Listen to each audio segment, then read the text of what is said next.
Well, hello and welcome to Ask an Apologist. My name is Matthew Mittelberg. I'm the Director of Content at Apologetics, Inc., and I'm joined by Alycia Wood, my colleague and a speaker for Apologetics, Inc. How you doing, Alycia?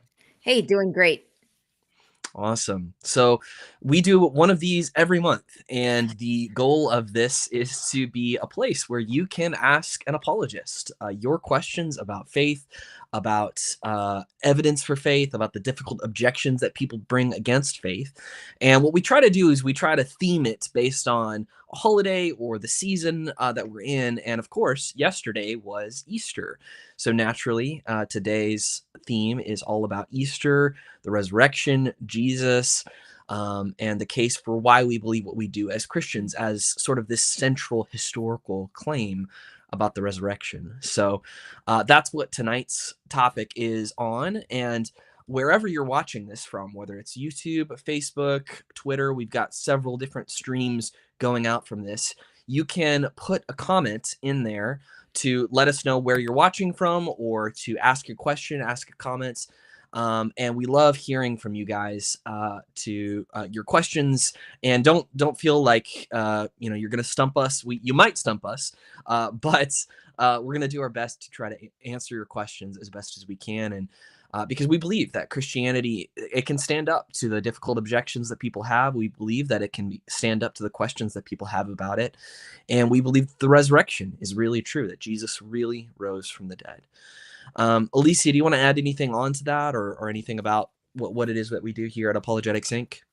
Yeah, sure. I think the idea of asking questions and trying to understand more about what we believe is not only healthy, but I think it's what we should do, whether you're a Christian, whether you're not a Christian, whether you're trying to figure it out. And so I think we here at Apologetics Inc. just love being a part of helping to facilitate that, whether it's through the articles on the website, where we've got, Matthew's written an article on the resurrection. So on this very topic, like that's on our website, apologetics.org. We have some other articles on the resurrection through Derek Caldwell, whether it's through our speaking events, or even when it's just we get the opportunity to sit here and actually ask or answer questions that people have. And I think whether you are a Christian or non-Christian that's on this, definitely feel free to take advantage of whatever question might be in your mind, and if we can answer it, we will, and if not, we most likely have a place that we can send you to that will give you an answer. So I think it's good for us to know why we believe whatever we believe, and so that's what we try to do here at Apologetics Inc. That's great. And shouting out the website is really good too, apologetics.org, because we have been posting a lot of articles relating to the resurrection. I wrote one on specifically the question of, is Easter irrational? Is it irrational to believe that miracles are possible? And we can talk about that a little bit. But we've also been doing a series of articles written by a guy named Derek Caldwell, who's a friend of both of ours, who has written an excellent series just addressing the claims of the resurrection, some of the evidence behind it, some of the objections that skeptics have brought up against the case for the resurrection. So it's an 8-part series, and I believe today we posted number 5. So last week I was just scheduling those to go out all this week, and it's been really cool to hear some of the feedback from people who are reading those. So absolutely, and I'd really encourage people to read them, because he'll hit on a lot of things that maybe you don't hear talked about a lot, and I like that he takes on some different angles, even some of the stuff it's like I hadn't thought about it like that. So I encourage people to read it and get a little twist on things. Yeah. See Anna checking in from the UK. Thanks Hi, for Anna. that. Good to hear Good to from see you, you, Anna.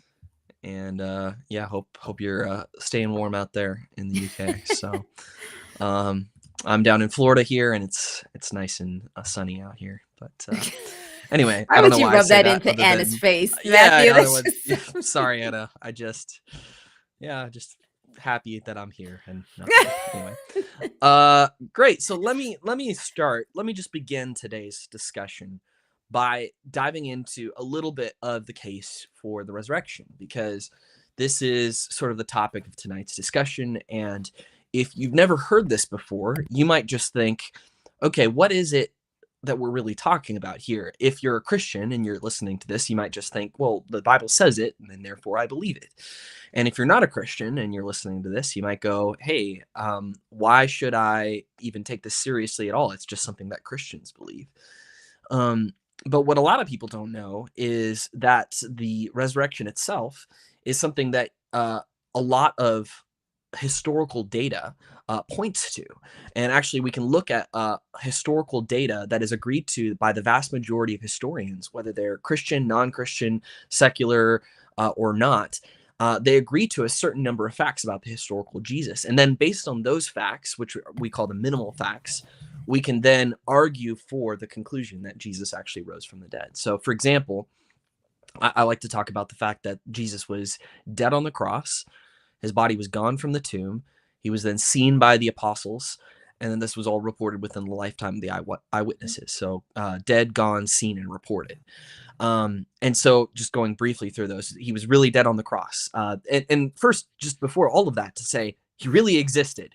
And historians are not in doubt about this, despite in the UK, sorry to dog on the UK again, but there was a survey, I think it was 33% of young people think that Jesus never existed in the UK. I mean, it's unbelievably a statistic that I heard on that. But that is completely not a real view in scholarship. John Dixon, who's a historian, has had an open challenge for about a decade now, where he said, if you can tell me one full professor of history or the classics at any accredited university in the world that denies Jesus's existence, I will eat a page of my Bible.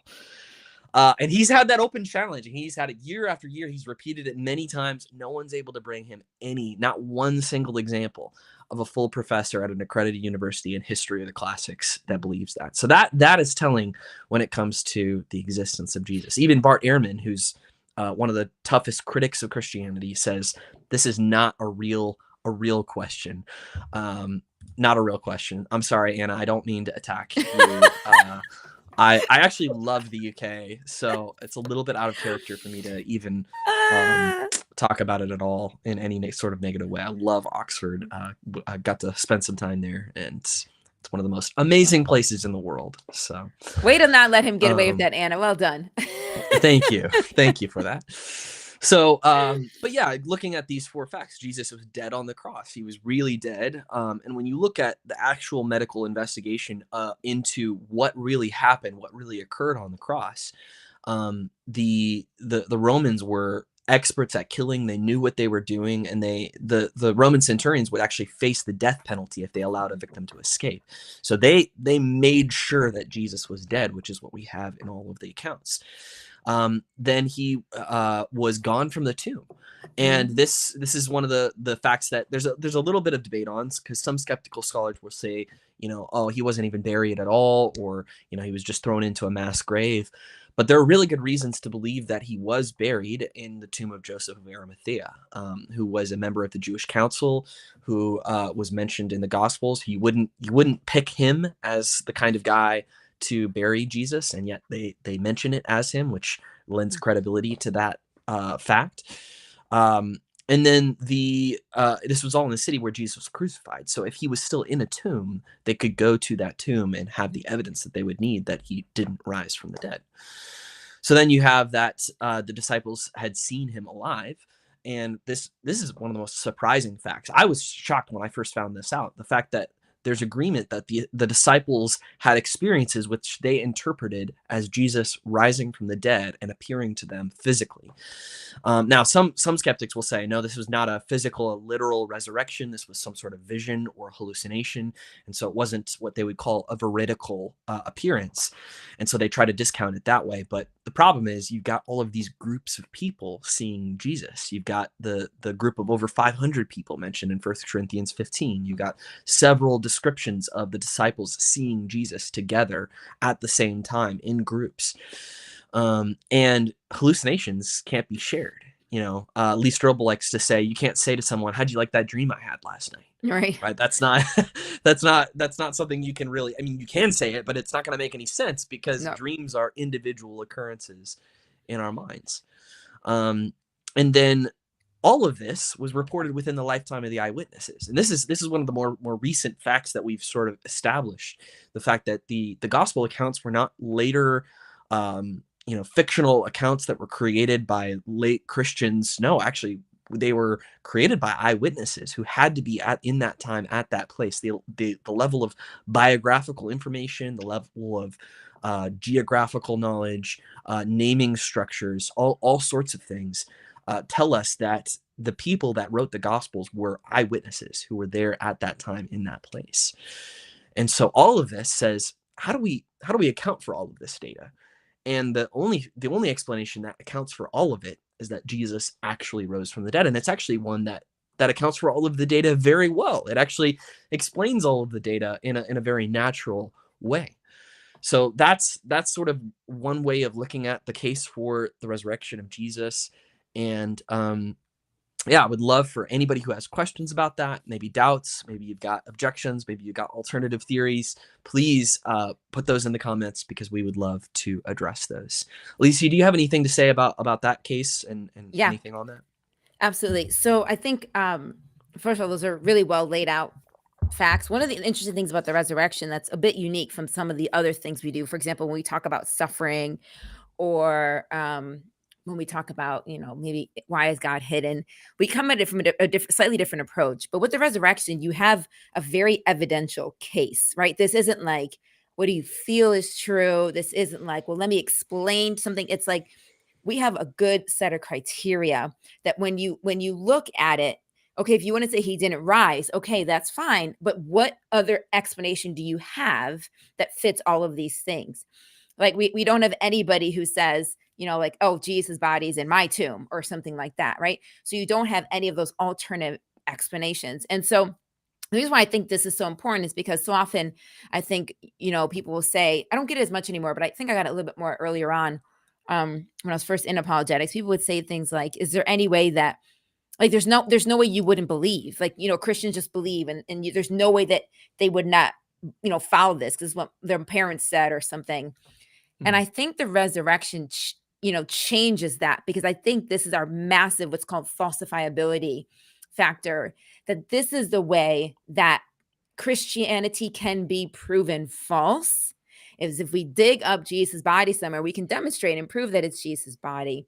But if we're able to dig up his body, then the whole thing is done. And not because Alycia says it or because Matthew says it, but because the Bible actually says it in 1 Corinthians 15. And so I Mhm. think this is a really important thing for people to realize, whether you're a Christian or not, that, the reason why there was such a big fanfare over the weekend, isn't just because people are looking for a way to have a family gathering, or looking for a way to wear nice clothes, or anything like, pass around eggs and things like that. No, it's actually because for the Christian, this is what their faith hinges on, and what they're and so I think that falsifiability factor is important for us to recognize the importance of the resurrection, in terms of its credibility. And I think that's really important to note because I've heard secular, or not secular, but more uh, progressive Christians try to claim we shouldn't argue for the literal physical resurrection of Jesus because that puts us in danger, right? It puts Mhm. us in danger if we do find the body someday, or we do this. Then we should just claim that it was maybe just a spiritual resurrection because that's safer. But what I want to say is no. That's number one. That's just not what the claim is. That's just not what Christianity is. Oops, thumbs up there. That's not what Christianity is. Is this kind of claim of a spiritual resurrection? It's always been this claim that Jesus literally physically rose from the dead. And Paul Right. makes that very clear in 1 Corinthians 15. He says, if Christ has not been raised, then you are dead in your trespasses, Yeah. and we are of all men are most to be pitied. So he makes this very clear. But also, it actually gives me confidence to know that I'm making a real claim about history. This is not just a feeling. It's not just like I have this strong Mm. spiritual sense that this is the true religion.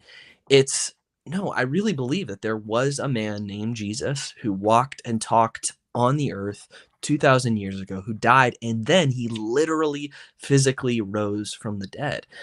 And so it gives a sort of a concreteness to my faith Mm. to say, actually, because I believe in that, I also can believe that I will someday be resurrected. I don't just have a metaphorical savior. I have a real savior that can really save me in that kind of sense. So I think it's Yeah. important for that. Yeah, and there's another passage in the letter of Hebrews that talks about how Jesus's death um, basically it helps give him control over the power of death, but it also Mm, helps free us from the fear of death. mm, And so this resurrection has the direct implications for us. Many people are scared to die. They wonder what's next or what's going on or all these kind of things. But his resurrection actually even frees us from that fear. So there is even an even more personal aspect to us outside of, paying the penalty for our sins, outside of taking on our shame. It's also a sense of freeing people from the fear because of what he's done. And I yeah. think that's also something that's worth noting as well. Yeah, the fear of death is huge, and I think, yeah, again, if we're going to believe that Jesus can actually save us, that he can Mhm. actually raise us from the dead, then he has to be an actual savior, not just a metaphorical savior or a Exactly. spiritual savior. He's got to be a Mhm. real savior. So Exactly. that's why Christians have always insisted that Jesus has risen from the dead. Yep. So we've got some good questions coming in here. I'm going to Okay. start with this second one here. We'll come Okay. back to the one before that. Um, Jamie says, "Hi guys, thanks for the Q&A. I have a question. Do you know of any list of extra biblical sources that reaffirms this claim?" And that's a great question because we want to see, is there any sources outside of the Bible. Now I do want to point out though, I do think that the Bible itself is an accurate historical document, and Right. it's a reliable source for us as we think about the resurrection itself, as we think about the claims that it makes. And it's not just one source, it's multiple sources because we have multiple gospels all reporting on the same fact. So with that said, there are other ancient historical sources that talk about it.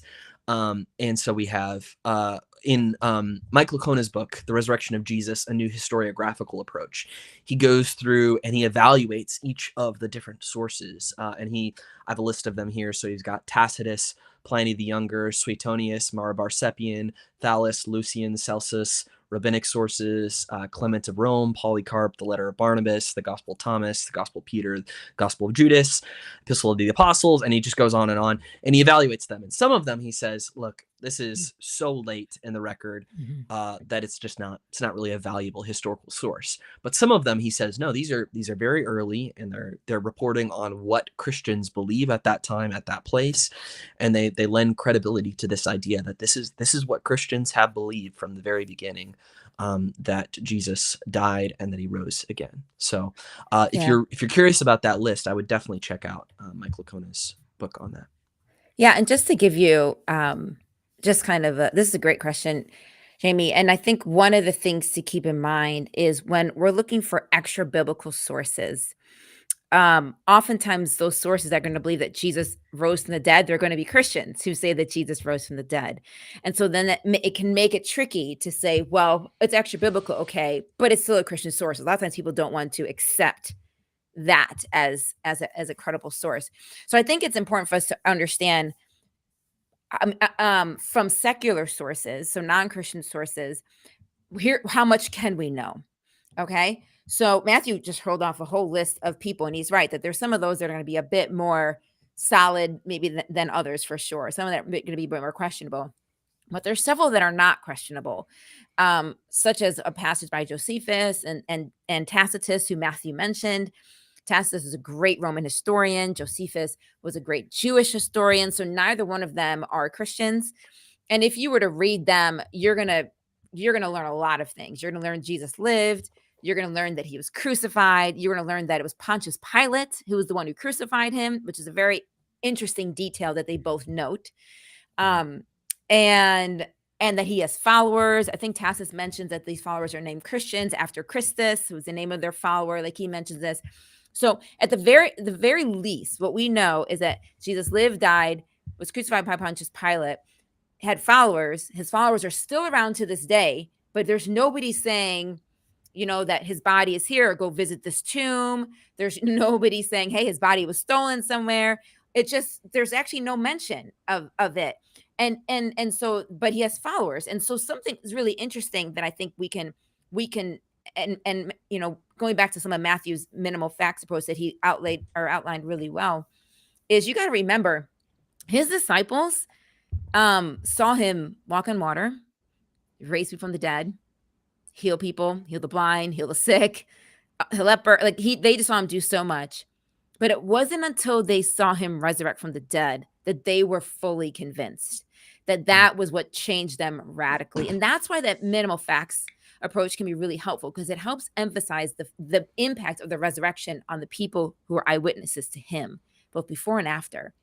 And they trusted in, because one of the minimal facts talks about his brother James. His brother Yeah. James was not a person who affirmed Jesus's message while he was alive. He's like, dude, like, I'm your brother. Like, what are you talking about? Like, no, you're not anybody special. Like, and so he didn't get it. But afterwards, everything changed for him. And he's the one who wrote the book of James, I believe. I think it was the brother Yeah. James. Maybe I'm wrong. Okay. Yes. Yeah. So, okay. So all that to say, what you see is a massive shift post his death. So once again, if he was in a tomb, they wouldn't be talking about it like that. They wouldn't be willing to die for that. He's in a tomb. He's dead. What's the point? He was another person who claimed to be the Messiah and died, and he's gone. Why did they keep this message going? What did it benefit them? But it cost them their life, unless it was like something is different about him. Jesus wasn't the first person to claim to be, the Messiah that was going to come and and Israel thought he was going to free them in terms of creating an external nation for them, but he was actually looking to free us from our internal slavery and bondage to our own sin and our own wrongs that we've done. But there's other people that claim to be the Messiah. So he wasn't unique in that. But what was unique about him is that he didn't stay dead. And that is what revolutionized. And once again, there is no other good explanation that's been put forward. So I think that that's really worth noting. Well, I love that you bring up James, because, I mentioned those 4 facts that I usually talk about when it comes to the resurrection, but those are not the only 4 facts about the historical Jesus of which there is consensus. There's the fact that James, the brother of Jesus, who was a skeptic, later became a follower and a leader in the early church, and then was later martyred for his faith. You have Paul, the enemy of Jesus, the one who is persecuting the early church.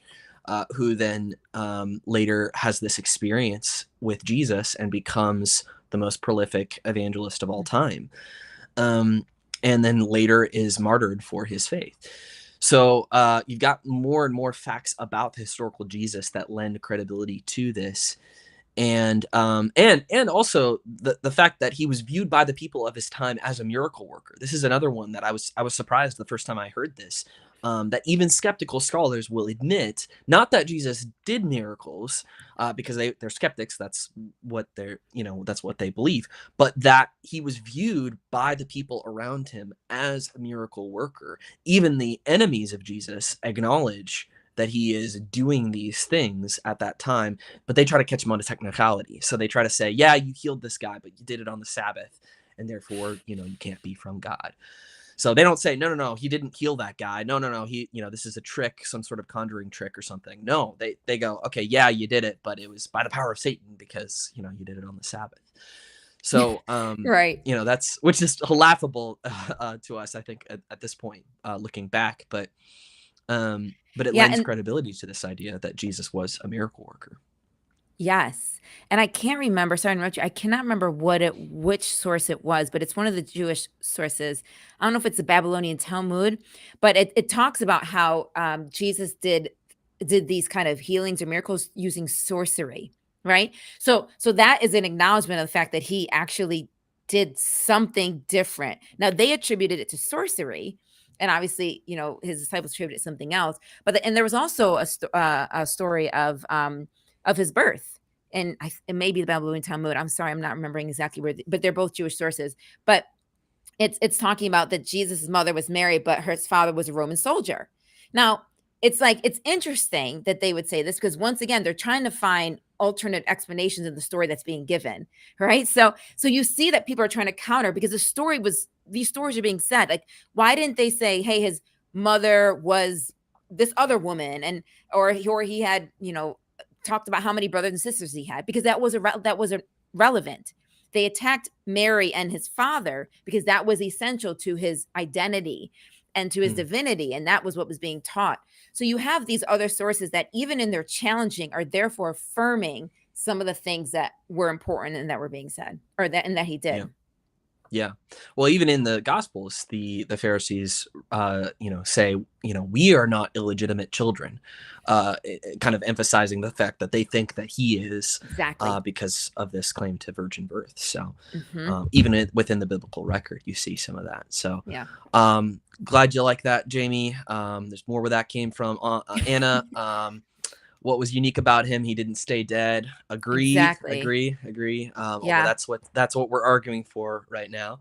Exactly. Um, And can I just say one quick thing on that? yeah, Is that, yeah, the fact that he didn't stay dead, therefore gives credibility to everything else he said when he was alive, right? And yes, that's the key thing. It isn't just that he rose from the dead, but if he indeed did rise, then it actually gives credibility to the things that he says that were true about him that maybe were hard to believe during his life. And that's what also makes it such a big deal. Is now we can therefore go back, and it gives credibility to not just the gospels and what the letters in the New Testament, but it gives back credibility to the Old Testament, and all the things that were talked about him coming and what the Messiah was going to be like, and even him being crucified over Passover, and even him being a lamb. All of these Old Testament concepts that he fulfilled as well. And so it helps put together the whole picture for us. So if he did rise, then it gives him credibility as a Messiah. that's really important to point out, Alicia, because I've heard some people say, like, look, why does him raising from the dead necessarily mean that he's God all of a sudden? Why does it necessarily mean that we should worship him or something like that? Like maybe there was this sort of miraculous event, but why does that kind of connect to this idea? And it's because of the context with which he claimed that. He claimed to be the Jewish Messiah that was prophesied. He claimed to be the Lord of the Sabbath. He claimed to be the judge of the world. He claimed to have divine titles and divine authority. In short, he claimed to be God, which is why they crucified him. Right. So that's, they weren't crucifying him because they didn't like him, or, they didn't like his style. No, they crucified him because he claimed to be God. He said, before Abraham was, I am.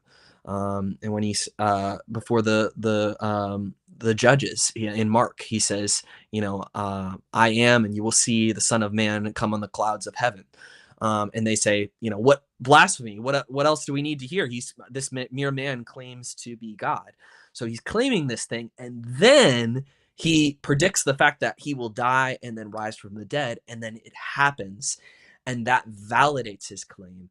And that's part of why I love talking about this subject. This is one of my favorite topics to talk about, because it's sort of a silver bullet either way. Like, if you can prove that the resurrection didn't happen, well, then Jesus is not, he's not a prophet, because prophets prophesy true things. He's not God, obviously. He's not even a good teacher, because good teachers teach true things. He's just a man who had some, delusions of grandeur. But if he did rise from the dead, well, then it validates his claims. It shows that he has the authority over life and death, that he will judge the living and the dead, and that we ought to worship and follow him. So the stakes literally couldn't be higher here when talking about the Exactly. resurrection. No, So, absolutely. I think all of that was very well said. I think that's why it's more than just this is what the evidence says, but it has great meaning for everything else. Yeah. yeah. Speaking of great meaning, Anna, thank you for sharing this about your brother, and knowing where your brother is truly helps. And I just want to say on that for those of you who are Mm. more skeptical in the audience, just to say that I think you should want this to be true. Um, I think sometimes the idea of the comforting nature of faith gets a bad rap, because we psychologize faith, and we try to say with Freud that people just want a father in the sky, and so they create these things. Um, but that's not necessarily true. It could be that we want these things because they're what we were designed for. We want a father, we want a heavenly father because he's designed us to want him. And actually, the knowledge and the confidence that we know where we're going to go when we die, and that because Jesus was raised from the dead, we will be raised from the dead. Uh, that really does help. It helps you to live a life that is more confident, that is more free of anxiety, and not to say, hey, this helps me, so therefore I should believe it. That's not what I'm saying. But I'm saying, I think you should want it to be true. And I think we sometimes forget that in discussions around this. So thank you for sharing that, Anna. Yeah, and Anna, I think you're absolutely right. I think you hit on another meaning or significance behind this, because it means that when somebody dies that we love and care about, it isn't the end of a story. It is, in a sense, a beginning of a story for someone who is a Christian, who has accepted Christ, because of the fact that it's like the best is now to begin. Mm, And that does change the way in which we experience death. I mean, death is always a loss for us, right? We always are losing in death. We always lose a person in death, and so it's always a loss. But what's interesting is that for that individual who has accepted Jesus, it is such a great gain for them. And so it's interesting, the same experience can have two different experiences, I guess you could say, when it comes to the outcome. And so you're right. I think because of Jesus' death, like I was saying, like it says in Hebrews 2, this idea that he controls the power of death, like we've talked about, he's taken that out of the hands of the devil. And also, he also, removes that fear of death. And the idea is that the Bible also talks about that we have a hope. And hope is really, really, really important. Um, we know that without hope, people can fall into great despair, just in general, in life in general. They can fall into great despair. Proverbs says, "A hope deferred makes the heart sick." This, and so without hope, we really do live life differently, outside of any kind of belief, religion, whatever it might be. And and so I think the idea that we have hope because of the resurrection is huge. It's huge not just for when we lose somebody, but it's huge in our day-to-day life. When things are tough, when work is tough, when life is tough, when adulting is tough, which it is.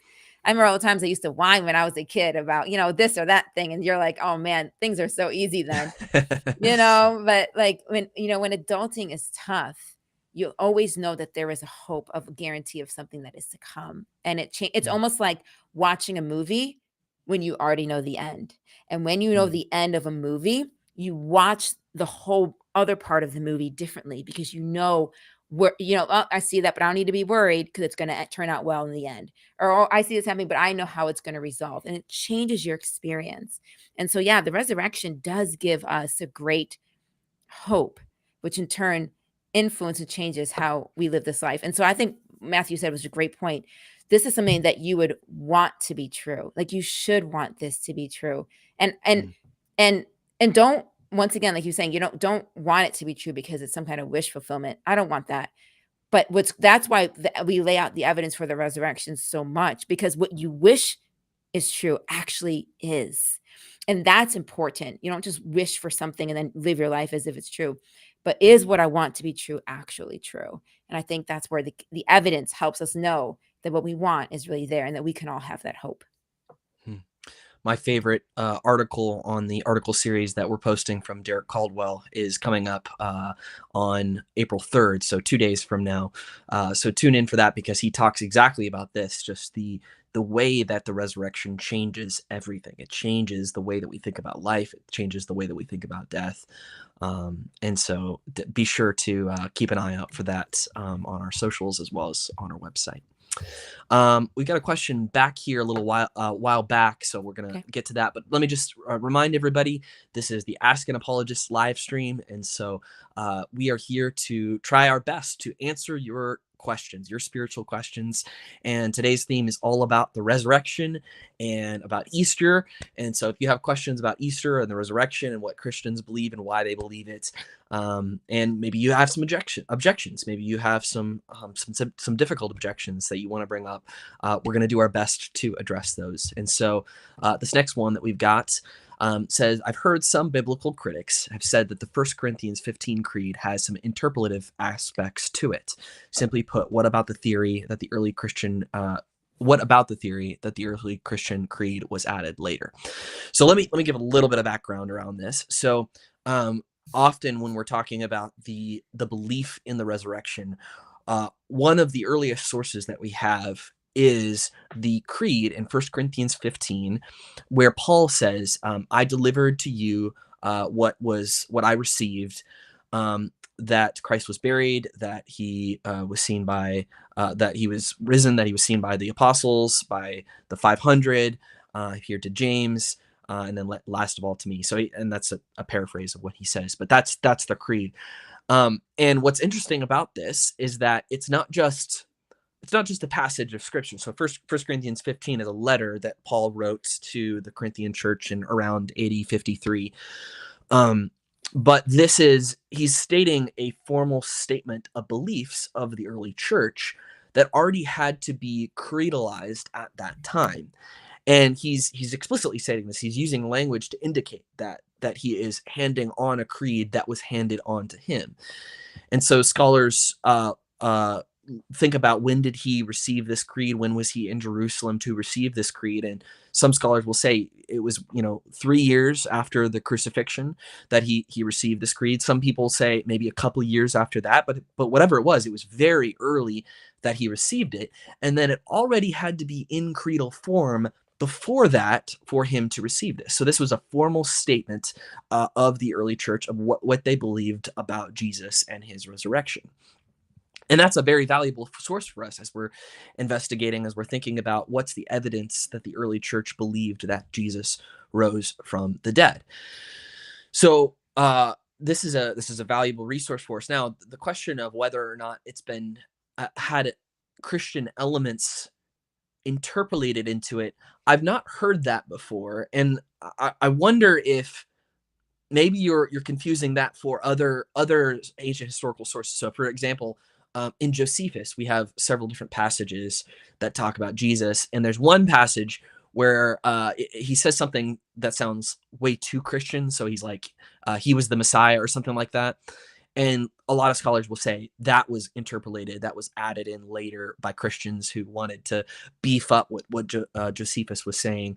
But I've not heard that about the 1 Corinthians 15 creed, and I don't think that we can say that with any confidence. I don't know how you would get to that point, because I don't know what would be left over if we take out all the Christian elements of the 1 Corinthians 15 creed. I mean, literally every element is something that Christians believe. And so I don't know what we would really be left with at that point.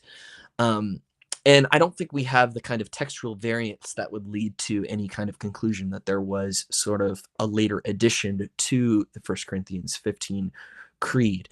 So I think we can be confident that this creed is what was handed to Paul and that he was delivering to the early church. And that, again, this is even, let's say, for example, that we didn't have the understanding that this was a creed, but this is just something that Paul is writing in AD 53 or around that point. That's well within the lifetime of the eyewitnesses. There are people that Paul literally says in that passage, he's like, some of whom are fallen asleep, dead, and yet some are still with us. So he's literally saying, if you don't believe what I'm saying, go ask them, right? They're still around. They're still here. You can go in and interview them and see if what they're saying still stands up. So I think it's a very valuable resource for us as we think about the historical evidence for the resurrection. No, I think that's great. And I think, just to add on some thought to this, 1 Corinthians 15 is a very important passage. But what's also great is that we have other really important passages as well. And because this is so early on, as Matthew alluded to, yes, you can check with the eyewitnesses. And so when you look at, like, Luke, for example, okay, Luke didn't meet Jesus. He literally was conducting an investigation for Theophilus, talking to the eyewitnesses to see what it was that they experienced and what they saw and what they heard. And so Luke writes about Jesus' life, his death, and his resurrection. So we have from Luke that the resurrection happened. You can read John, and not just the Gospel of John, but even in First John, the book of First John, where it talks about, he basically says, these are things that we've heard, that we've seen with our eyes, that our hands have touched. Like, this is what we're saying to you. And so what he's just constantly relaying eyewitness accounts. So there are plenty of people that were still around that could fact check Paul or anybody else who's coming up with something that didn't happen, because, as Matthew said, they were there, right? There's many people who did see the life of Jesus. It wasn't lived in secret. It was a very public life, actually. And so I think that is really what can help us know, because 1 Corinthians 15 is in sync with a lot of the other things that we see and read. That's great. Susan has a question here. Think of the Matthew 12:52-54 passage about the dead rising out of the graves. Wander around the city. Did they go back to the grave immediately? Did they rise to heaven immediately? And this is a very interesting passage that's only found in Matthew as it relates to the resurrection. This idea that the saints also, there were also these saints that broke out of their tombs and also rose from the dead when Jesus was crucified. And to be honest, I don't know the answer to this question. This is one of those questions that I want to ask Jesus someday in person and find out what this was about, what they were really referring to. Some people say that we ought to interpret this as more of an allegorical statement, not a literal statement. I know Mike Licona has pointed to that possibility, and actually that landed him in a lot of hot water for making that claim that this is even a potential option. But he points to the fact that there are these kinds of language when it comes to I think it's the coronation or the birth of different kings. There's this language in different traditions of people rising from their graves, and it's just this momentous event.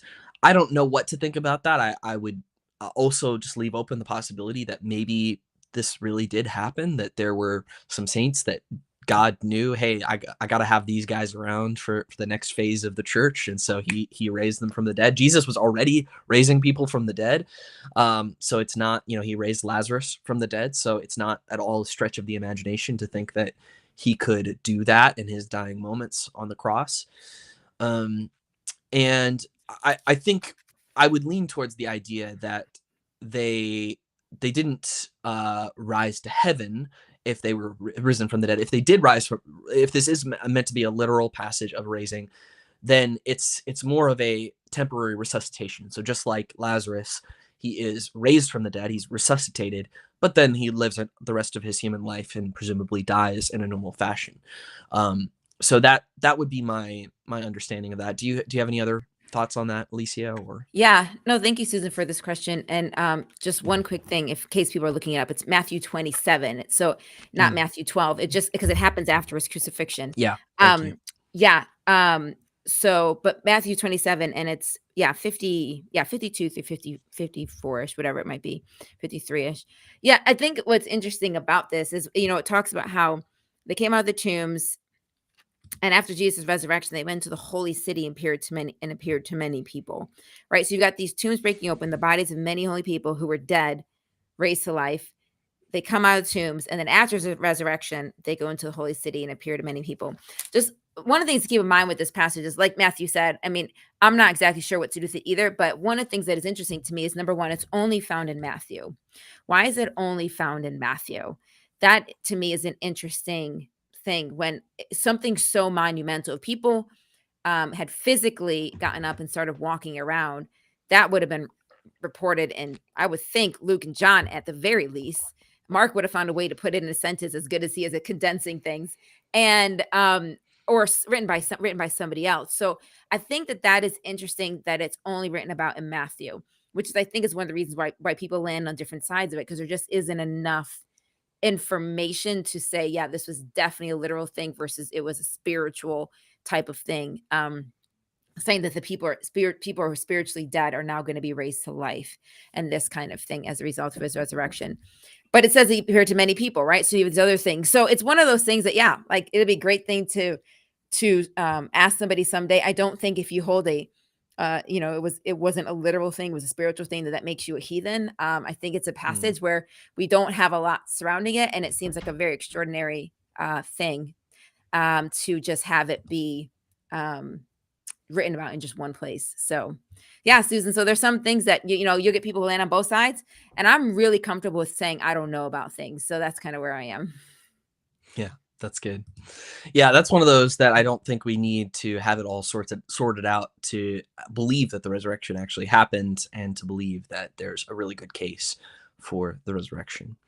So, Let me ask you, Alycia, one question that I've been seeing more and more on social media, and especially as we get into this TikTok generation where Ah. people like to throw around big claims about history, especially sensational claims. And it's very easy for these things to spread rapidly because people are not interested in reading a 400 page book on the resurrection as much as they are, reposting a quick gotcha headline from a TikToker on a claim. So I've been seeing a lot of TikToks on social media claiming that Easter itself is a pagan holiday.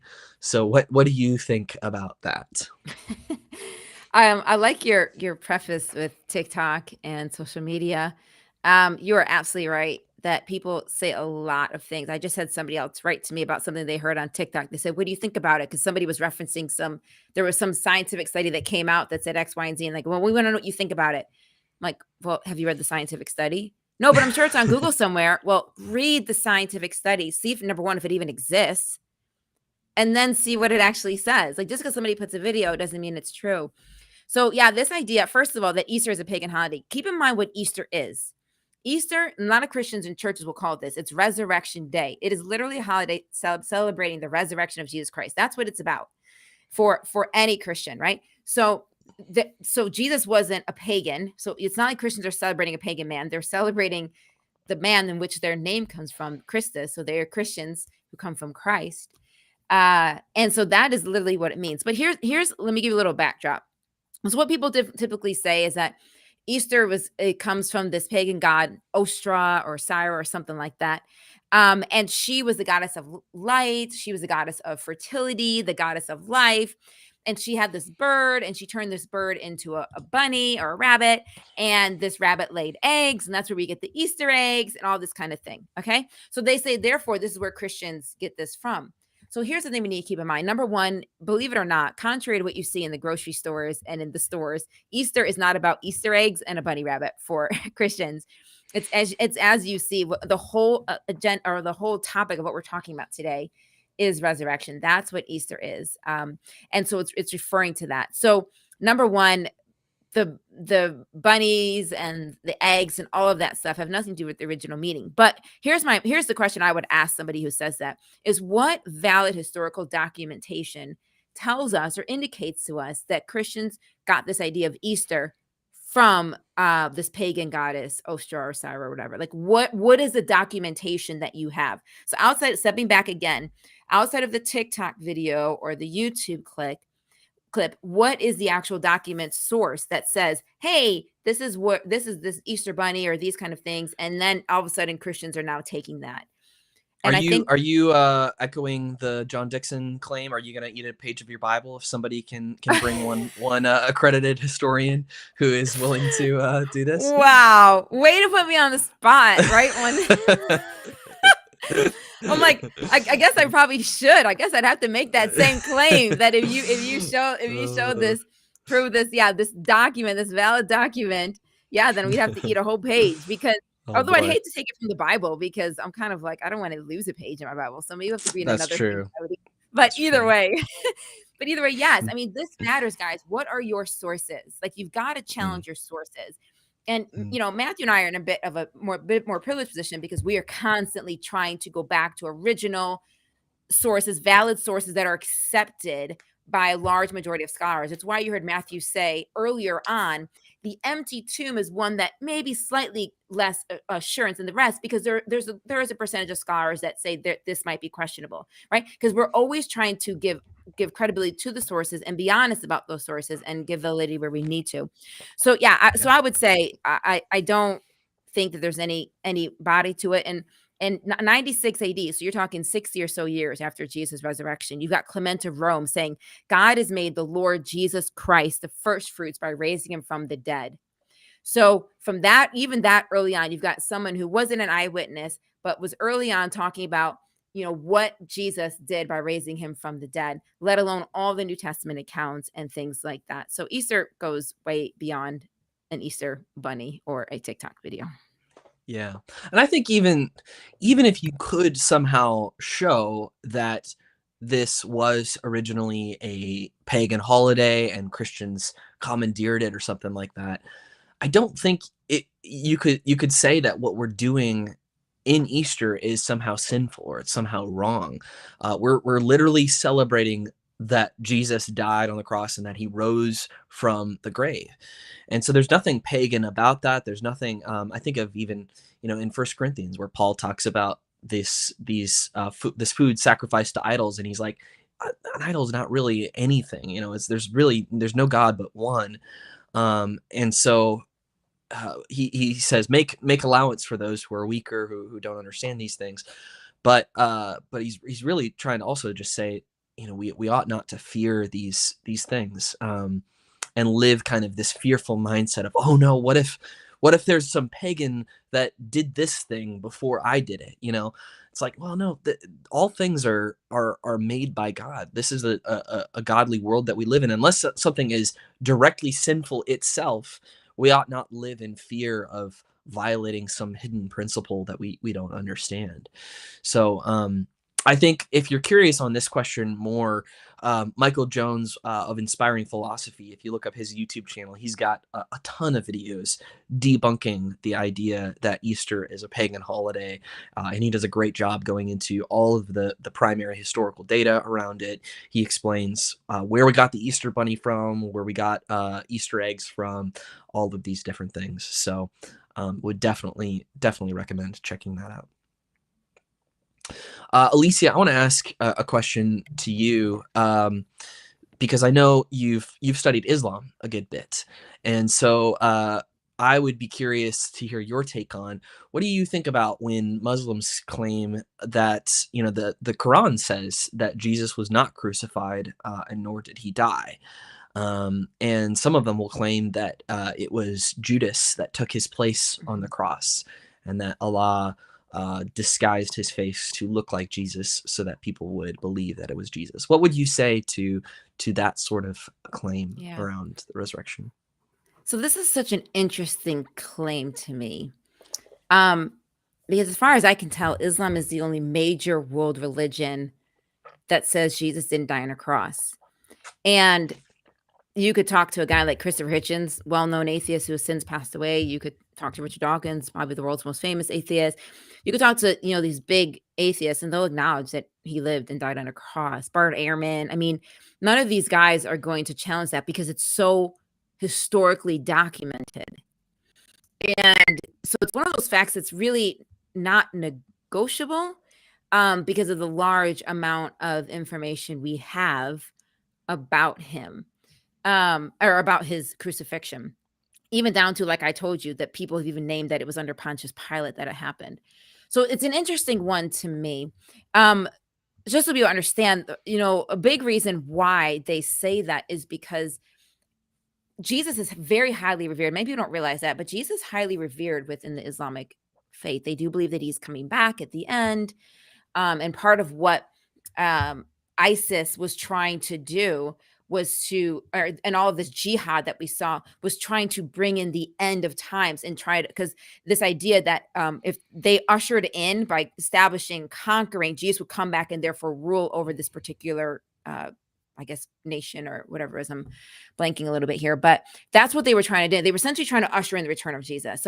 So the idea that he would die on a cross is so horrendous then, because God would never allow somebody so precious to die on a cross.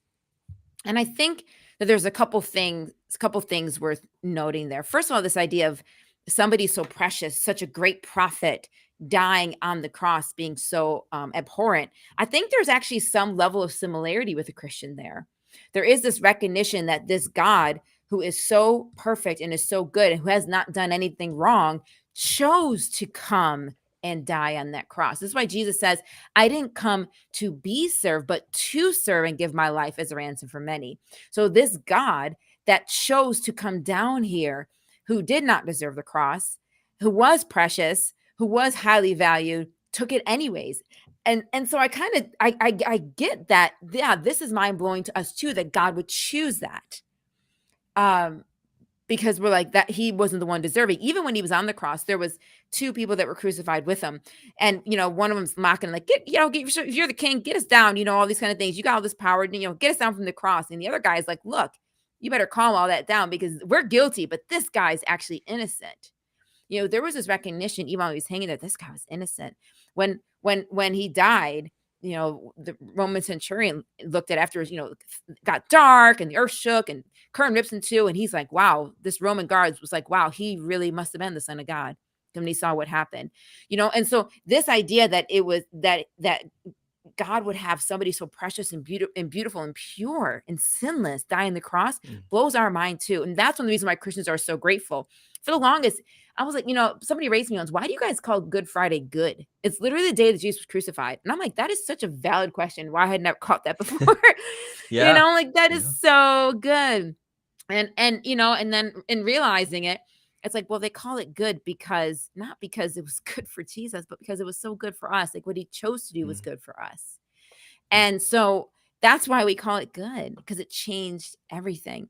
But the second thing is, if Jesus didn't die and it really was Judas, and so it was made to look like it was Jesus, then essentially Allah set up a grand scheme to deceive everybody that saw, all of Jesus's followers that saw Jesus, even though it's not Jesus, it's Judas on the cross. So all of his followers see him, the Roman guards see him, all these other eyewitnesses are seeing him, and they are now going to give their lives. They are now going to write letters that are going to make up this New Testament. They are going to be spreading this message around the world, all due to a deception. What does it say about the character of God then, if he is going to use that level of deception and have it carry on through thousands of years? I don't think it even looks well on a lot for him to even be Judas, for it to be Judas up there. So I think the idea of forgiveness and grace within Christianity is just very foreign. Maybe they use the same words, but it doesn't have the same meanings within Islam. And this idea that I could be forgiven what I've done and be made righteous because of Jesus before God is so foreign to a Muslim, because the only thing that can make them good is their good deeds. And so, and Christianity teaches us the opposite. So to them, the whole thing doesn't seem like it makes any sense, and there doesn't really seem to be a need for it. And this is some of the things that Christians take for granted, is we don't realize how much that this crucifixion changes how we see God, changes how we relate to God, we can be receivers of his forgiveness and mercy and grace, because the judgment was on him. Yeah. So good, Alycia. And I think just looking just at the historical data between these two claims that Jesus, did die and he was crucified versus he didn't die and he wasn't crucified.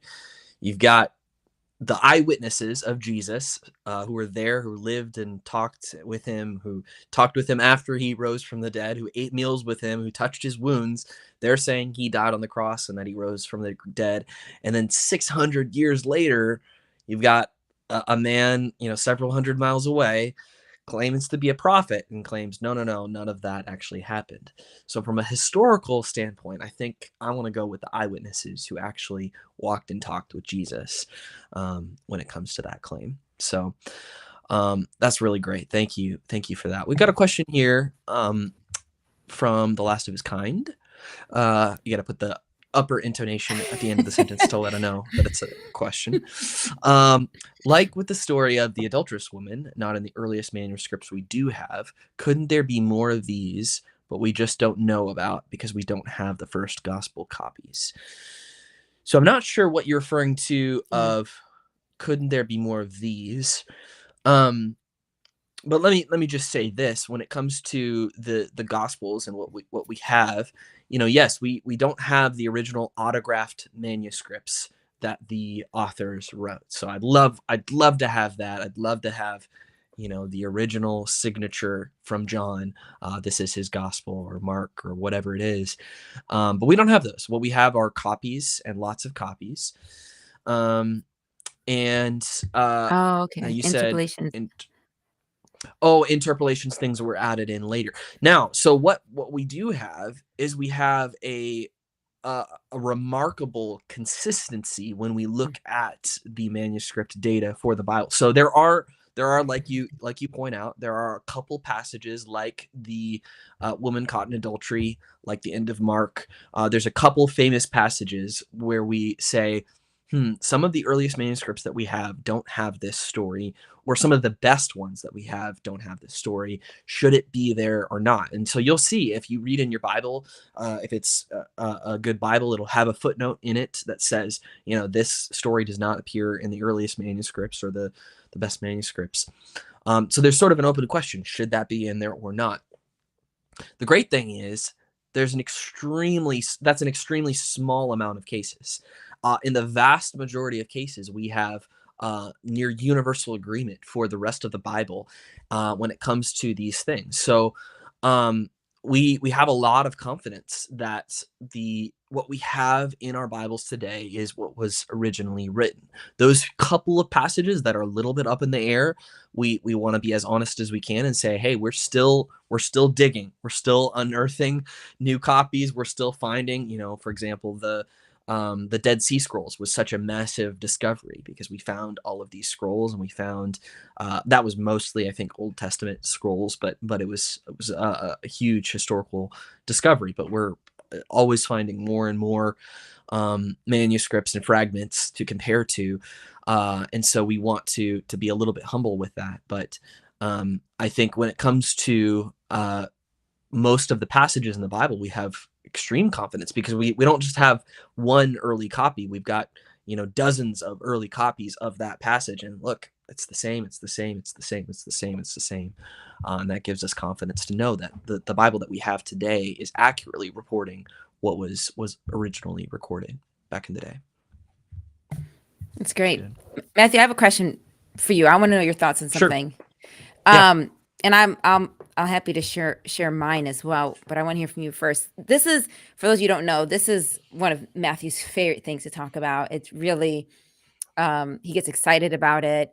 And so I want to know, Matthew, and I'll share mine afterwards, but is there something, what is your favorite thing about this whole resurrection topic? Is it an evidential thing? Is it something about the minimal facts? Is it the meaning? Like, what about this topic is it that excites you so much? Like, what is your favorite part of it all? Yeah, it's a great question. I talked about, I think one of the things already, which is that it's such a silver bullet one way or another, because we're talking about, really, this is the linchpin of Christianity. This is our central historical claim that Jesus came to earth, that he died on the cross, and that he rose from the grave. And this is what Christianity is about. And so if we can show that it's not true, then Christianity isn't true. But if we can show that there's really good reasons to believe that it's true, then you have really good reason to believe that Christianity is true. So I love that kind of element of it. I love kind of the investigative aspect to it. As I speak about it, I often speak from the perspective of Sherlock Holmes and the case of the missing Messiah. And so I love Sherlock Holmes. I love this kind of detective mindset of, we're trying to piece together the details, and we've got this sort of forensic investigation that we're looking at the data, and we want to piece it together as best as we can and recollect what actually happened. And I think it's an exciting way of thinking about that. It's there's been a lot of books that have been written about it. Of course, The Case for Christ by Lee Strobel, who was an investigative reporter for the Chicago Tribune. We've got J. Warner Wallace's Cold Case Christianity, who he's a cold case detective. You've got a lot of just these themes around the investigation itself. And so if you've never read those books before, I would just highly recommend that you read them, because they don't read like a textbook of doctrines or theology. It reads more like an investigative novel, The Case for Christ or Cold Case Christianity. I think you'll find them to be very engaging, no matter who we are. That's good. I like Yeah. that. The Case for Faith was like the big book that I was already thinking like an apologist, but I didn't know it was a field. And so The Case for Faith was the big life-changing book for me when I picked it off the shelf in college and was like, what? People are doing what I what I do or what I'm thinking or the Yeah. questions I ask. So Alycia was great. So I like what Anna says. Do you want to read what Anna says? Write that book. Great title, Sherlock Holmes in the Case of the Missing Messiah. Maybe we'll see. We'll see. It might have to happen at some point. Yeah. So Yep. It's so it's in the good. back of my mind. Thanks. Well, I feel less holy than you, Matthew, when I give my favorite part of the resurrection. Wow, holy! I just talked about Sherlock Holmes. What's the hold up? What's your favorite part?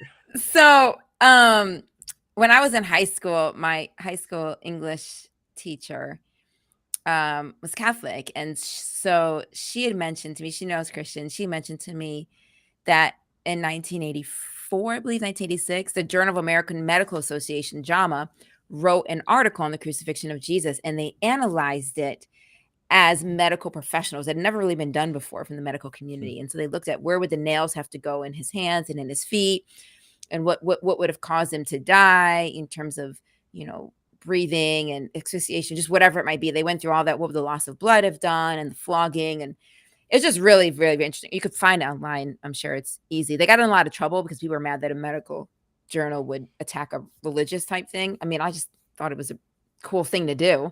Yeah. But one of the things that they talked about in there that I found really helpful, and Dr. G, medical examiner, I used to watch a lot of Dr. G, medical examiner. You can learn a lot from an autopsy.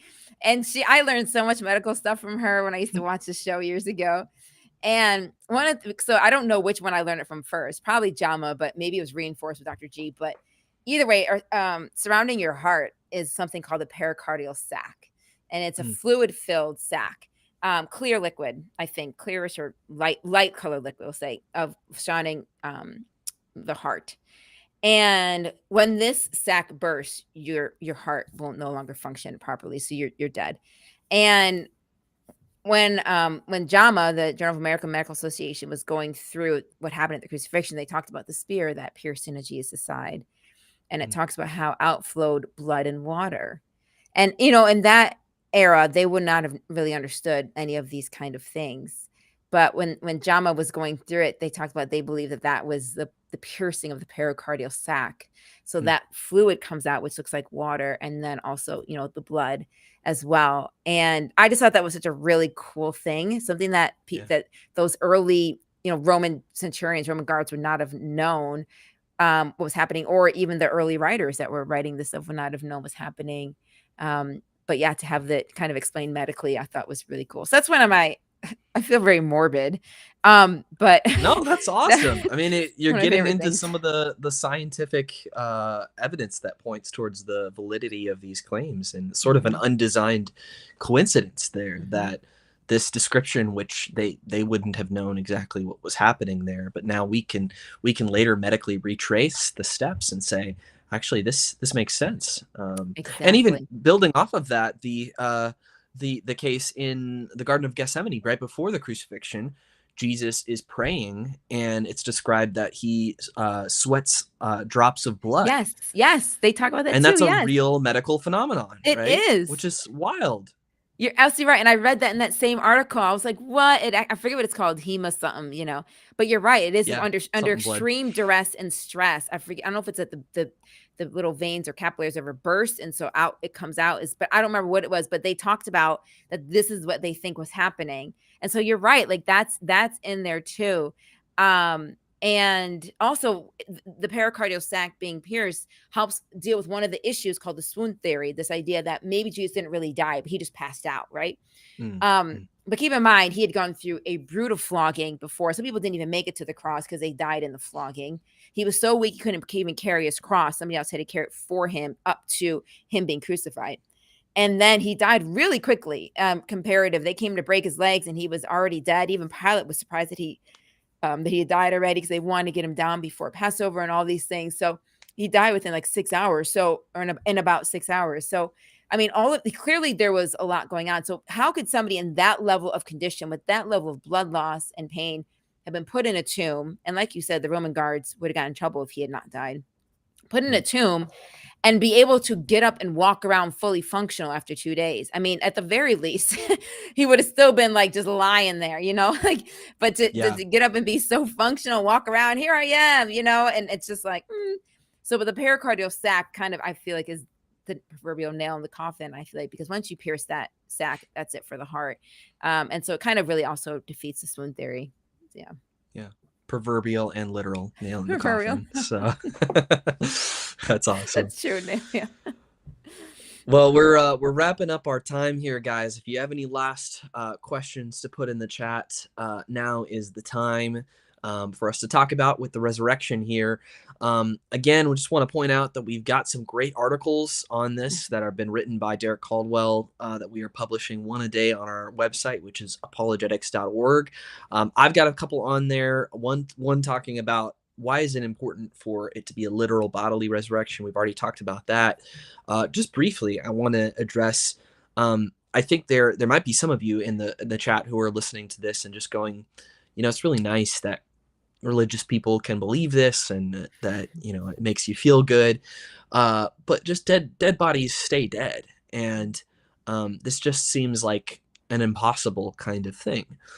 And just to address that, this is one of the articles that I wrote on this subject, which is that's sort of echoing this mindset of David Hume, who was a secular philosopher and a very influential philosopher, British philosopher, who wrote about miracles. And he made this huge claim that he was going to disprove miracles for all time, for all civilized people.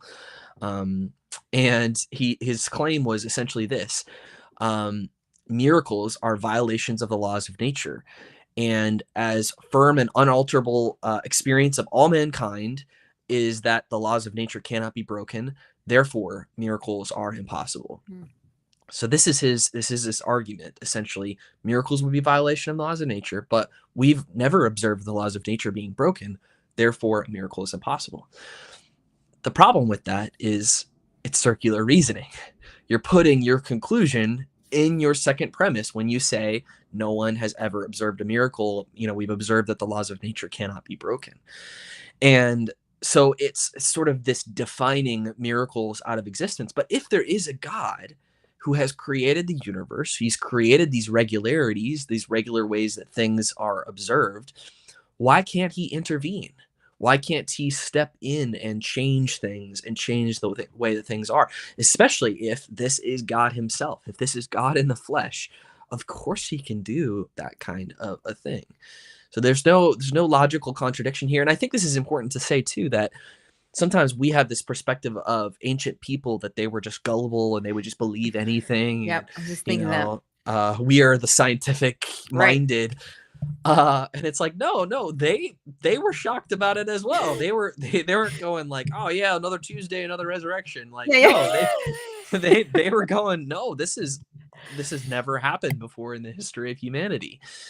And so they were well aware that this was something that was miraculous. They just didn't say that it was impossible, because with God, all things are possible. That's a great point. That's exactly what I was thinking. I mean, they'd seen Jesus raise, Lazarus from the dead, and there were stories in the Old Testament people rising from the dead. But for somebody to raise himself is different. Yeah. And also for him to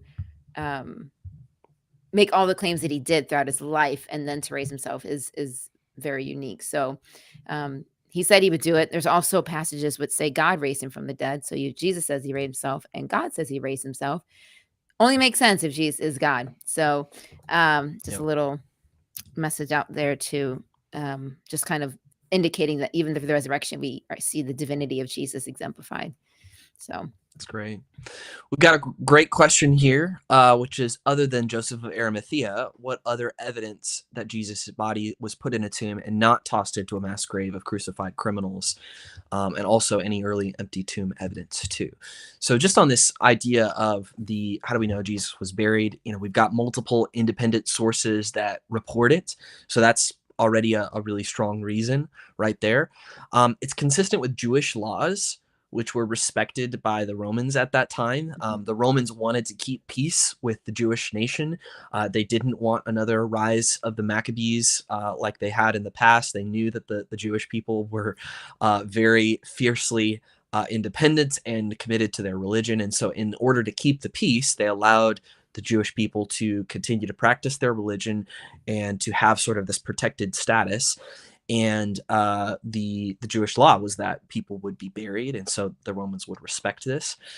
Um, the cover story of the idea that the disciples stole the body, which is what is reported in the Gospels, that shows that the that there was a known tomb. Because in order for us to say, "Hey, the disciples stole the body," they go, "Where did they steal the body from?" Right? You have to have a place for them to steal the body from if they're going to steal the body. Now, that's a very bad explanation because the disciples had no motive, means, or opportunity for why they would steal the body of Jesus. But it's a cover story that admits that there was a tomb and that the tomb was empty. So that's a powerful reason there. Um, there is again, the Joseph of Arimathea is a member of the Jewish Council, which I didn't really go into this, but the criterion of embarrassment is something that historians look at when they look at historical claims, and they say, the more embarrassing a claim is, the more likely it is to be true, in the sense that if you're trying to create an idealized story of something, you include all the best elements. You make it look, as good as you can. You don't say that it was women who discovered the empty tomb, because that would be embarrassing, because women weren't viewed as reliable eyewitnesses at that time. And you don't say that Jesus was buried in the tomb of a member of the Jewish council. You say, oh, he was buried in Lazarus's tomb, this tomb that he rose Lazarus out of. Some sort of follower of Jesus, if you're just trying to create a believable account. But if you're actually reporting history, then you report what actually happened, no matter how embarrassing it is. So that's a very, very important one right there.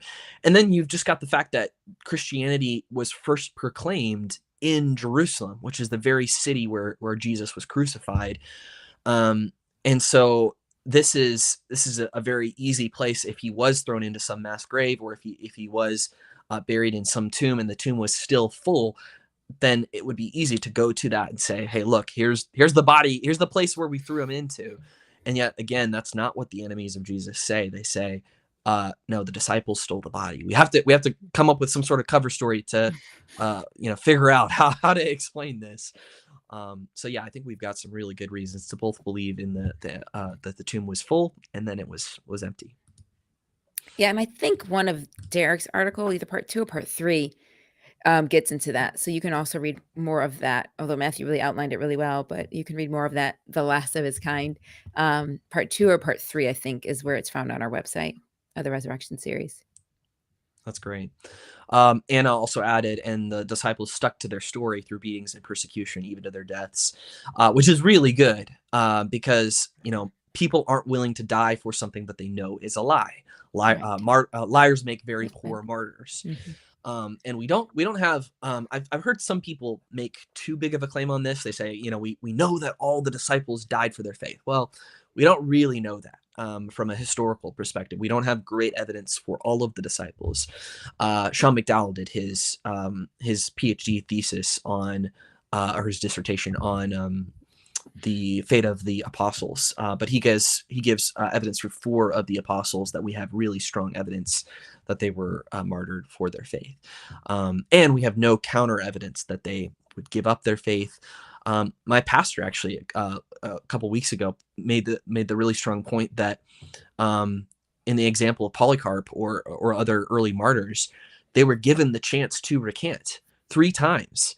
And it was, even on the 3rd try, if they would recant, if they would give up their faith, they would be put to death for it. So that this opportunity is open for you, right? Like, if you're about to be crucified, you're about to die in one of the most horrific ways possible, and you know that this thing is a lie. Number one, it's not gotten you anything in this life. You've not become powerful or rich or famous or anything for it. You've just been beaten several times for it. So why would you believe it in the first place, or why would you claim it in the first place?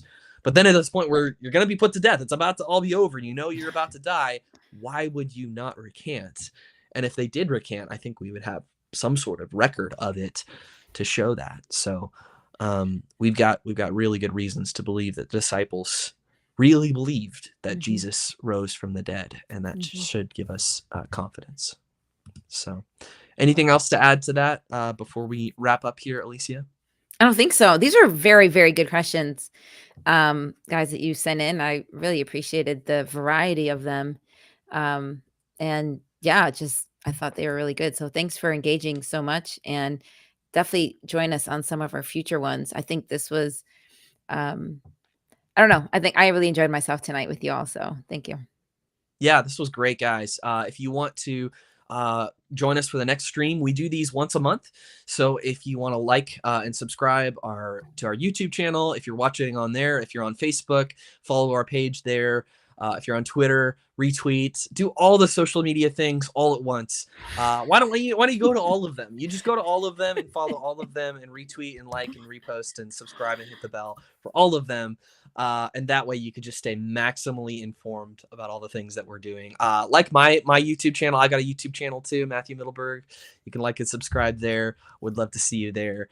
And other than that, thank you again for your questions and your discussion, guys. God bless.